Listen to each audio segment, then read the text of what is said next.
안녕하십니까. 데이터로 프로보살 여러분들께서 많이 사랑해 주셔서 나날이 인기를 더 많이 얻어가고 있습니다. 자, 데이터로 프로보살 오늘도 여러분들이 이런 조사가 있어? 에? 그랬어?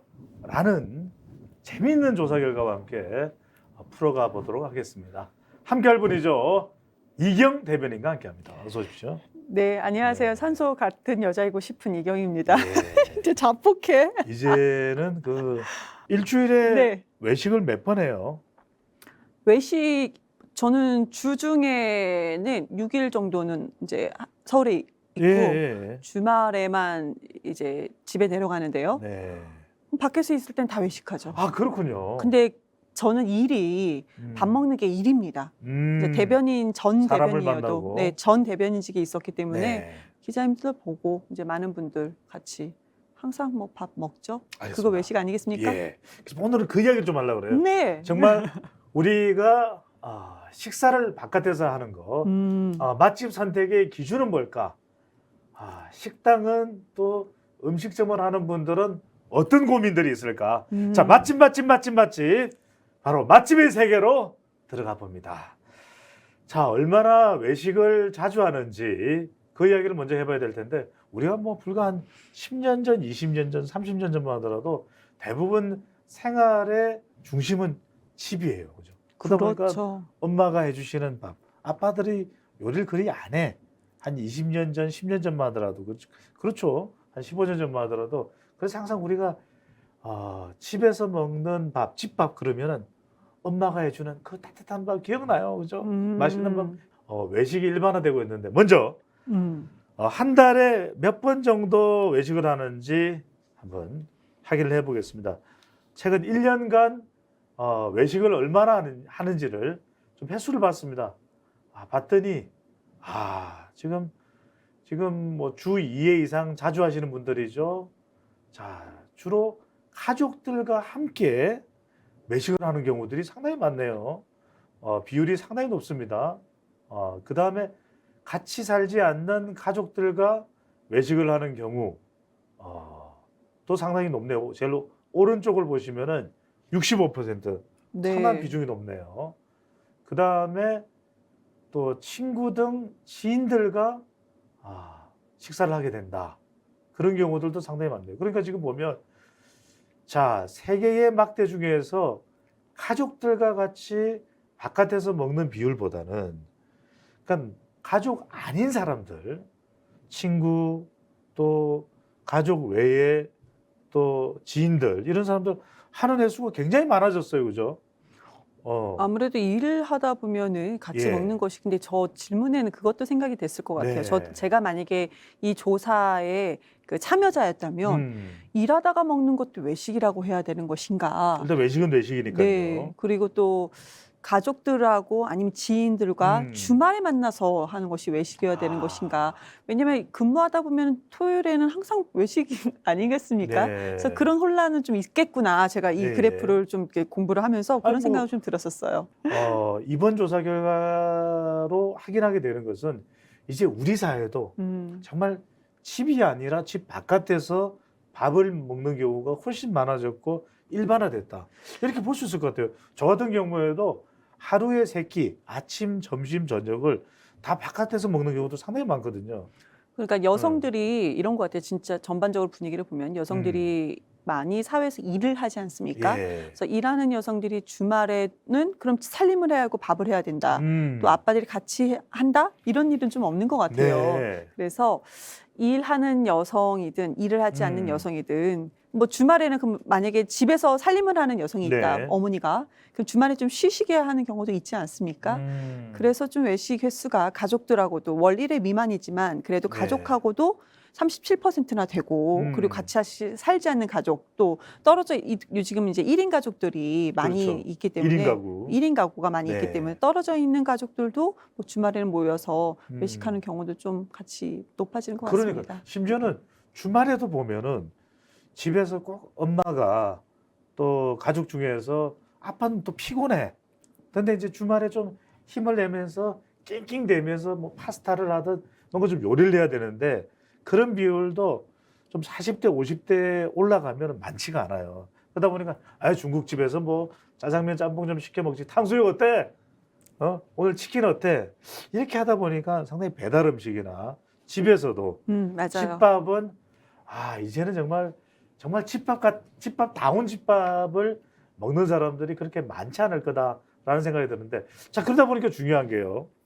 적어도 우리가 집밥은 따지지 않았어요. 이 음식이 어떨까?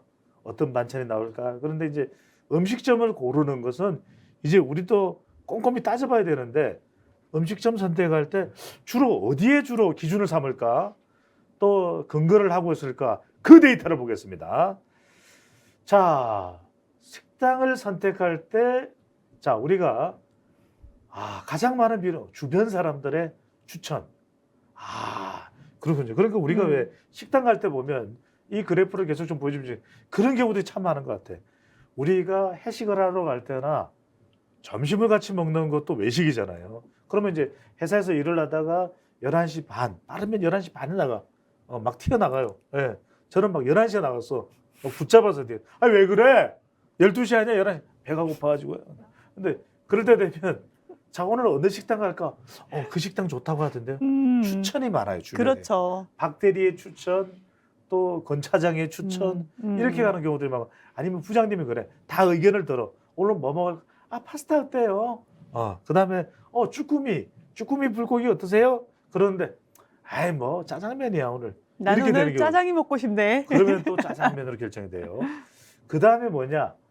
과거의 경험과 기억이 기준이 되는 경우. 이게 뭐냐면 같은 데를 가는 거야. 그렇죠. 단골이 되는 경우가 많아요. 그러니까 어디 한 군데 식당을 갔는데 괜찮았어요. 그러면 거기 돈가스 괜찮았는데 강화문 가짜 아니야? 뭐 이러면서 그죠? 그렇게 또 가는 경우들이 있어요. 그래서 과거에 그거 괜찮을 텐데, 그러니까 처음 가본 사람은 있어도 한 번만 가본 사람은 없다는 바로 그 식당. 그러니까 이제 같은 곳을 가게 되는 경우. 그 다음에 중요한 거, 이 결과 좀 보여주세요. SNS 검색을 해. 그러니까 요즘도 네. 보면은 검색을 해보고 후기가 이 식당 괜찮은데 의외의 맛집이에요. 이런 데를 가는 경우들이 많다라는 거죠. 자, 이런 특징들을 보면은 식당을 고를 때 대체적으로 어떤 자료보다는 누군가 그래요? 그 다음에 과거에 가봤던 곳 같은 데를 가는 그런 경우들이 많아지네요. 아무래도 속지 않으니까요. 상업적으로 우리가 솟는 경우가 상당히 많지 않습니까? 네. 그래서 속지 않으니까 자기의 경험담을 얘기해 준 데를 이제 가는 것 같은데, 가장 좋은 방법은 정말로 내 주변의 지인들이 그 사람이 입맛이 얼마나 까다로운지 알 거 아니에요. 그래서 그 사람들이 가봤던 곳, 그리고 내 입맛을 내가 아는데 내가 맛있었던 곳. 예. 근데 저는 이게 왜 3인지는 모르겠어요. 이게 SNS, 인스타그램, 페이스북, 트위터 등에서 이제 추천하는 곳인데, 솔직히 요즘에는 이것을 상업적으로 하시는 분들도 계신단 말이지요. 그렇죠. 네, 그런데 제 경험상으로는 아니, SNS 이거- 찾아갔을 때 맛집 나 이거 못 찾았었어요. 궁금해요. 그래서 보면 인스타그램에도 보면 너무 맛있어요 이러면 가보고 싶거든. 침이 그냥 뚝뚝뚝 떨어지려고 그래요. 맞아요. 이럴 때 인스타그램이나 블로그에 올라오는 이런 식당들에 대한 평가, 좀 진짜 가짜 여부를 가릴 수 있는 방법이 있죠. 어떤 방법이 있을까요? 저 개인적으로 저는 다 찾아봅니다. 이 사람 하나만 찾아보는 것이 아니고, 예. 그러면 다른 SNS도 한번 찾아보고, 그리고 제가 이제 다른 그 데서도 한번 검색을 한번 해보고, 예. 그리고 그 포탈도 하나만 찾지 않아요. 우리는 지금 우리가 평균적으로 갈 수 있는 포털이 한 3개 정도는 기본적으로 있지 않습니까? 예. 다 검색을 해봅니다. 자, SNS 또 자막 방금 전에 보셨죠? 자막 한번 더 보여주세요.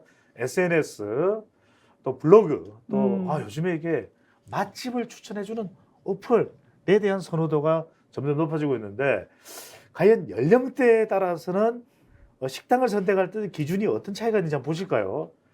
20대를 보면은 역시 20대는 SNS가 많네요. 그렇죠. 기본적으로 여러 명이 같이 외식을 하러 가니까 누군가 이야기를 어떤 식당이야 하고 끝내는 경우들이 많은데, 30대의 경우는 또 좀 달라요. 왜냐하면 먹어봤거든. 그러니까 30대는 20대하고 비교를 해보면 SNS의 비중이 조금 떨어지는데 블로그네.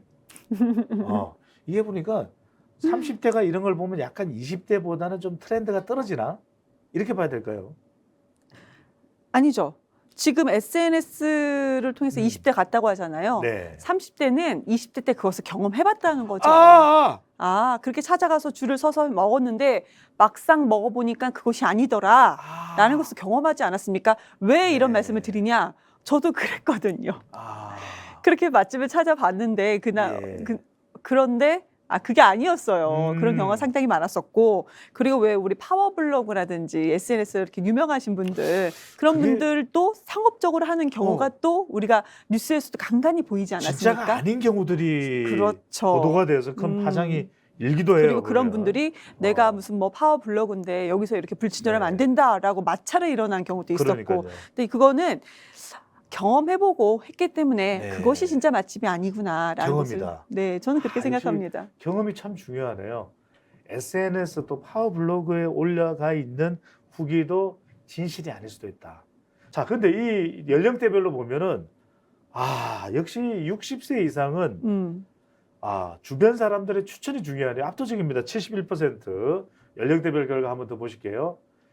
자, 그렇죠. 한번 70대를 이어가 볼게요. 자, 60세 이상, 네, 60세 이상을 보면은 과거에 경험도 있지만 주변 사람들의 추천이 60세 이상에서는 가장 높네요. 다른 연령대에 비해서는.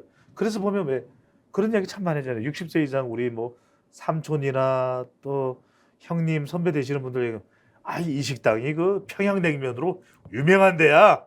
그래서 내가 우리 후배 데리고 온 거야. 그러니까 누군가로부터 들었다고 하는 거죠. 네. 이게 상당히 중요하네요. 그런데 아무래도 60세 이상이 SNS에 그러니까 접근할 수 있는 예. 그런 비중이 좀 낮은 것도 있고, 그리고 이분들이 과거에 30대, 40대에는 이렇게 SNS가 활성화되지 않은 시기잖아요. 네, 인터넷도요. 90년대 후반에 우리가 인터넷을 네. 할 수가 있었던 거고, 그렇기 때문에 그런 영향도 있을 것 같아요. 근데 그 전에 우리가 앞에 나왔던 그 여론조사에서 보면은 40, 50, 60대로 갈수록 주변 사람들의 지인의 말을 듣고 내가 간다는 것이 네. 55%, 64%, 70%. 그러니까 50%, 60%, 70%거든요. 예. 그러니까 이것은 40대, 50대 같은 경우는 20, 30대에 한번 SNS 찾아봤는데 그것이 아닌 거고, 블로그도 봤는데 그것이 아닌 거고, 주변 사람들의 맛집을 얘기하는 것이 진짜 맛집이구나. 경험에서 네. 점점점 비중이 올라간 것은 아닌가 생각이 들고, 60세 이상은 앞서 말씀드린 것처럼 접근성, SNS 접근성이 좀 어려운 것은 아닌가 하는 네. 생각이 듭니다. 지금부터는 음식점 선택할 때 영향을 주는 요인에 대해서 집중 풀어보도록 하겠습니다. 자, 식당 서비스에 대한 평가. 서비스 봅니다. 우리가 왜냐하면은 이게 과연 어떤 내용들에 따라서 영향을 받는지 이 부분이 굉장히 중요할 텐데, 실제 식당 및 서비스에 대한 설명 평가, 어떤 식당 가면은 그 하나하나 우리가 물어본 겁니다. 네, 이게 하나하나 질문이니까 여러분들 이 결과 하나만 보셔도 식당을 선택하거나 앞으로 어떤 식당에 대해서 누군가 이야기를 할 때 굉장히 여러분들이 할 이야기가 많아지실 거예요. 먼저 어떤 식당이든지 그 식당의 어떤 이 식당이 왜 만들어졌고 이 식당이 어떤 역사를 가지고 있고 우리 식당은 어떤 서비스를 한다. 설명이 있다. 그러니까 그냥 단순히 음식만 떡하니 나오는 게 자, 모밀 나왔어요? 돈가스 나왔어요가 아니라 이 돈가스는 무슨 음식일까? 어디에서 돼지고기를 잡아다가 유기농 정말 우리의 이 먹거리에 안전하게 먹을 수 있는 그런 음식 재료인가까지도 다 설명돼. 영향을 받는다. 무려 77%나 돼요. 맞아요. 알고 가면 좋잖아요. 그런데 네. 그게 있는 것 같아요. 식당 서비스는 정말 중요한 것 같아요. 우리가 지금 서비스에 대한 평가가 77%, 그리고 예. 음식에 대한 평가가 음식에 대한 평가, 그러니까 음식이 정말 맛있냐는 평가도 있지만 그러니까요. 여러 가지 음식 소개를 얼마나 잘하냐, 이것이 다 서비스인 거잖아요. 예. 그런데 우리가 지금 가장 먼저 여론조사에서 외식을 얼마나 하냐, 월 1회 미만이 제일 많았어요. 예.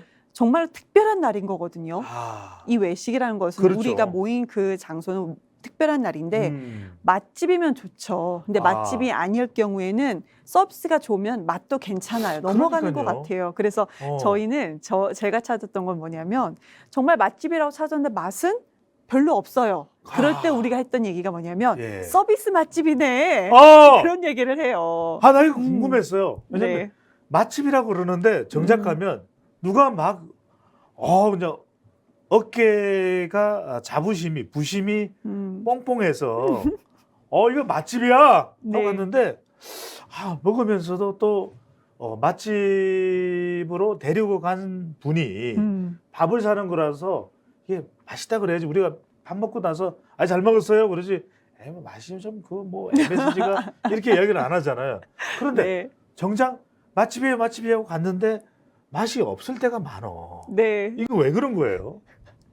그거는 아무래도 그럴 경우에는 예. 주변 사람들 평가보다는 아마 SNS 평가가 아니었을까 하는 생각이 들어요. 지금까지 경험담을 한번 보세요. 주변 사람들 평가에서 예. 맛있는 집 갔을 때는 진짜 주변 사람들 맛집을 갔을 때는 아마 그러지 않았을 거예요. 예. 네. 그런데 SNS 평가가 아닌가. 그리고 또 뭐 다수의 그러니까 다른 입맛을. 요인은 있을 거니까. 네. 근데 내 입맛에 안 맞을 수도 있고. 근데 그런 경우는 있는 것 같아요. 정말 맛집이야. 내가 가봤는데 최고였어. 예. 이런 경우 저도 이제 갔을 거 아닙니까? 근데 제 입맛에는 안 맞아요. 네. 그러면 저만의 방법이 있어요. 맛없는 걸 맛있다는 잘 안 나오더라고요.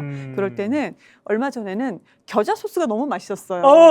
야, 겨자 소스 맛있다. 야, 맛있다. 이게 울며 겨자 먹기네요.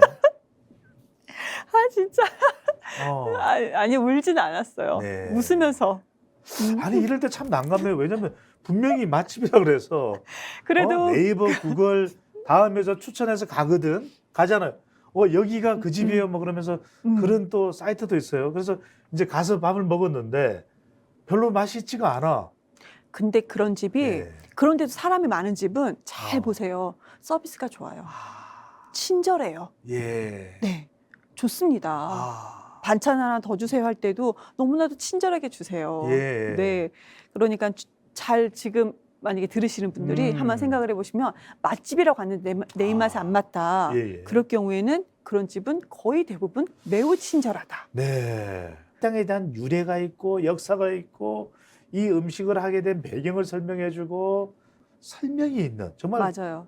뜬금없이 이건 그냥 뭐 쭈꾸미 집이에요. 설렁탕 집이 아니라 정말 그런 데를 가면은 음식에 대한 호기심과 궁금증이 더 생기더라고요. 이 설렁탕의 유래, 이 그럼요. 곰탕의 유래. 그럼요. 정말 음. 곰탕이에요. 음식에 대한 서비스. 나는 그런 서비스 어떻게 보세요? 그러니까 이렇게 서빙을 해주시는 분들이 음식을 내오면서 간략하게 설명해줘요. 우리 갈비탕은 이 인공 조미료인 MSG를 넣지 않은 정말 이 건강에 좋은 겁니다. 이게 살짝 덧붙여 줄 때도 이게 정말 천연 유기농 된장을 풀어서 만든 된장찌개입니다. 그런 설명 괜찮지 않을까요? 너무 좋죠. 진짜 같아요. 예. 맛이 특별한 것 같고 사람 네. 심리가 그렇더라고요. 그분이 친절하게 한마디를 더 전해주면 훨씬 더 좋죠. 별점 평점 이게 이른바 뭔가 좀 마음에 든 게 없었다. 서비스가 뭘 요구를 했는데 공깃밥도 추가로 안 줬다. 네. 반찬도 이거 좀 단무지 좀 더 주세요. 그런데 그러면 이제 이른바 별점 테러를 해. 그래가지고 그 식당을 힘들게 만들고 지금 코로나 국면에 우리 비대면도 많잖아요. 근데 별점 평점에 영향을 받는다도 상당히 비중이 높아요. 이러다 보니까 정작 우리가 블랙 슈머라고 그러죠. 블랙 컨슈머. 그렇죠, 그렇죠. 악성 악질 소비자 고객 때문에 방문객 리뷰 수도 그렇고 음식 사진도 그렇고 참 이게 정말 정말 제대로 평가를 해주면 괜찮은데 악질적인 이게 뭐 많지는 않겠죠. 극소수라고 생각을 합니다. 근데 그것 때문에 힘들어하시는 분들이 많은데 여전히 우리 고객들은 소비자들은 영향을 많이 받거든요. 이거 어떻게 봐야 될까요? 과정인 것 같아요. 지금 이렇게 별점 평점으로 음식 그러니까 맛집을 찾는 거가 네. 지금 우리가 그렇게 역사적으로 길지 않거든요. 그런 과정은 아닌가. 그런데 예. 초창기 때만 해도 별점 평점으로 맛집을 가면 진짜 맛집이 맞았어요. 예. 그러고 여긴 친절도가 낮다라고 하면 정말 친절도가 낮았었고 그런 데이터가 우리한테는 그동안에 누적돼 있었습니다. 그런데 그 예. 데이터가 신뢰도를 지금 잃어가는 거죠. 아이고. 네. 그런데 아직도 약간 10대나 20대, 특히 10대에서는 이 별점 평점이 영향을 미치는 것 같기는 해요. 그런데 심지어 경험상으로 친구들하고 식당을 정할 때도 음. 인스타그램이나 이렇게 SNS를 네. 교환을 주고받을 때도 아 여기 별점 5개 중에서 4개 반이 되는 식당이야. 그것도 굉장히 중요한 기준이 되잖아요. 그럼요. 그런 기준이 되죠. 그런데 이게 경험치가 쌓이면 쌓일수록 연령대가 높아질수록 그래도 그 평점에는 영향을 조금 덜 받는 것 같은데 이게 또 역사가 깊어지면은 별점 평점으로 우리가 맛집에 흔들리지는 않지 않을까 생각은 듭니다. 예. 근데 뭐 그래도 별점이 좋은 데는 전반적으로 그래도 좋았던 것 같아요. 그러니까요. 이 부분은 진짜 데이터로 풀어보자. 우리가 지금 음식점, 맛집을 선택하는데 어떤 것이 주로 영향을 주느냐. 자, 세대별로 분석을 해봐도 그렇습니다. 별점, 평점, 또 리뷰의 숫자. 여기는 많은 고객들이 간 곳인가 봐. 리뷰가 무려 200개나 돼. 우리가 특히 온라인 쇼핑할 때도 네. 리뷰 숫자가 많고 고객의 의견이 많으면 여기는 괜찮은 제품이야, 괜찮은 상품이야, 괜찮은 믿을 만한 제품을 파는 쇼핑몰이야 이렇게 또 생각하는 경우들이 많은데 맞아요. 지금 봐도 특히 20대 연령대가 다른 연령대보다 더 영향을 받네요. 근데 리뷰 수도 중요하고 리뷰 내용도 상당히 중요한 것 같아요. 이것을 속일 수는 없거든요. 그 리뷰 내용은. 네. 리뷰 수는 저는 별점보다 저는 개인적으로 신뢰도가 높은데 그래도 65%에서 60%좀 비슷한 것 같습니다. 차이는 조금 있지만 그래도 비슷한 것 같습니다. 자, 음식을 선택할 때 어떤 게 가장 큰 기준이 될까? 자, 보겠습니다. 음식을 선택할 때 가장 중요한 기준이 되는 건 뭘까요? 당연한 결과죠. 역시 이건 이견이 없네요. 음식의 맛. 음식 선택하는 거는 당연히 맛이죠. 그렇죠. 그다음에 네. 기준 가격입니다. 그다음에 깨끗한지 여부 식당이. 네. 주차. 음. 자, 그러니까 이 내용은 중요한 게 가장 핵심과 가장 본질적인 건 맛이 있어야죠. 그럼요. 그러니까 이게 중요한 게 자, 이경 대변인은 이 집이 너무 맛있어. 네. 그런데 음식을 만드는 음식점 할머니는 이른바 욕쟁이 할머니야. 욕쟁이 이거 이따 이런 말이야. CXX. 네. 너 뭐하러 왔어? 음식 지금 1시간 기다려야 돼. 먹을 거예요, 말 거예요? 자, 음식 맛이 1위잖아요. 먹죠, 당연히. 지금 그거는 서비스인데 5위잖아요. 오위다. 당연히 먹죠. 그런데 음식 맛이 욕쟁이야. 너무 좋아. 자, 욕쟁이 음식 맛이 할머니가- 너무 좋아. 그런데 너무 비싸. 네. 드실 거예요, 안 드실 거예요? 비싸. 네. 좀 고민 되겠네요. 저는 이제 첫 번째 누가 사지? 아, 사주면 먹고 에이, 내가 얌체. 사야 되면 안 먹고. 예. 얌체. 그러니까 욕쟁이 할머니가 먹히는 이유가 있네요. 그럼요. 음식의 음식이 맛이다. 맛있으면 괜찮죠. 그런데 네. 정말 음식 맛이 없는 형편없는데 욕을 막 하세요. 망하겠죠. 그러니까 자, 주차장도 확보가 돼야 되고 어떤 분하고 약속을 해서 식당을 정했는데 도무지 주차라고는 할 수 없고 주차 딱지를 뗐어. 주변에 갓길에 잘못 정차를 했다가 주차를 했다가 그러면 또 밥을 먹고 나도 이게 또 추억이 아주 나쁘게 더럽게 되잖아요. 더럽게 돼요. 그렇지 않아요? 들어온지 그다음에 모르겠고요. 가는데 걸리는 시간, 자 계속 보시면 교통 편리성, 이런 것도 좀 신경을 써야 될 기준이 되겠습니다. 주차 딱지 때문에 맛집이어도 잘 안 가게 되죠. 예. 자, 이런 부분들을 연령대에 따라서도 여러분들이 잘 확인해 보실 필요가 있을 것 같고, 자, 최종 정리를 해봐서, 자, 연령대별로 음식점을 선택하는 10대 단연 음식의 맛이네요. 첫 번째 와, 맛, 가격. 당연한 청결. 거네요. 이거는 정말 그러니까 전 세대에 맞춰서 예. 맛집이잖아요. 맛있어야 되고 그러니까요. 적절한 가격에 깨끗해야 예. 된다. 그러니까 이걸 보니까 절대적이네요. 네 번째부터가 좀 바뀝니다. 보시죠. 자, 20대는 사순위가 시간입니다. 20대는. 차가 없어서 그럴까요? 가는데 걸리는 시간. 어. 그렇죠. 대중교통 이용해야 되는 거니까. 아. 그런데 30대부터 자동차가 있을 때는 주차가 편리해야 된다. 그러네요. 이거 다 이동하는데 걸리는 거죠. 이게 중요하네요. 그러니까 20대들이 그렇게 서울로 치면은 홍대 입구 역 주변 그리고 강남역 주변에 몰릴 수밖에 없는 이유가 있네요. 그럼요. 아무래도 편리하니까요. 예, 음식점을 선택하는 기준을 보고서 여러분들이 약속을 정하고 또 식당을 운영한다면 이게 정말 신의 한 수가 되겠네요. 그러니까요. 그런데 네. 내가 만약에 네. 10대나 20대에서 타깃으로 하겠다. 그러면 음식 맛, 가격, 뭐 청결도, 뭐 오는데 걸리는 시간 이건 좀 당연한 것 같아요. 네. 근데 10대가 되게 웃겼던 것은 제가 10대 5순위가 뭐냐면 10대, 20대 5순위가 음식 양이에요. 음식 양을 많이 주느냐? 이것이 되게 절제적인 거예요. 같아요. 그러네요. 그런 식당이 어떤 식당일까요? 마지막 데이터 분석입니다. 자, 역시 마음에 드는 맛집. 마음에 든다. 맛도 좋고, 자, 맛은 기본이에요. 그런데 가격도 괜찮았어. 마음에 들어. 깨끗해. 무려 10명 중에 9명입니다. 또 자, 가죠. 네.